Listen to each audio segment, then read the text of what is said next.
আসসালামু আলাইকুম। অনেক দিন ধরে আমাদের সলমন ভাইয়ের কাম নাই, স্যাম্পল সেকশন বন্ধ দেখছেন। উনি অনেক মাস বসা, দীর্ঘ 4 মাস ধরে স্যাম্পল সেকশনে বসা, ওনার কাজ নাই। কোনো জায়গায় যদি কোনো বায়ারের কাজ থাকে ওনাকে দিয়ে যাবেন, উনি করে দিবে। মাশাল্লাহ দিলে এখন তাইসনে 1 নাম্বার হিসাবে আছে সলমন ভাই। ওনার জন্য দোয়া করবেন। ওনার চশমাটা আজকে হারাই গেছে। গতকালকে কোম্পানির গাড়িতে হয় না মক্ত পাইলে আলকাতরা লাগায়, মক্ত কোম্পানির গাড়িতে করে যাইতে যাই ওনার চশমাটা হারাই গেছে।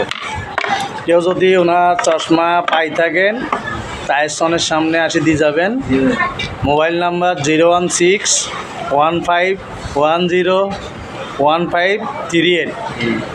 এটা হচ্ছে সলমন ভাইয়ের নাম্বার। আপনারা বিশেষ করে ওনাকে দিয়ে যাবেন। 500 টাকা উপহার দিবে যদি কেউ পান। 500 টাকা আপনাকে বকশিস করবে, দিয়ে যাবেন ওনার জন্য। এটা অনেক পরিশ্রমের একটা চশমা। গরিব মানুষ, উনিও গরিব আমিও গরিব, আমরা দোনো ভাই গরিব মানুষ। ওনার চশমা কেউ পাইলে দিয়ে যাবেন।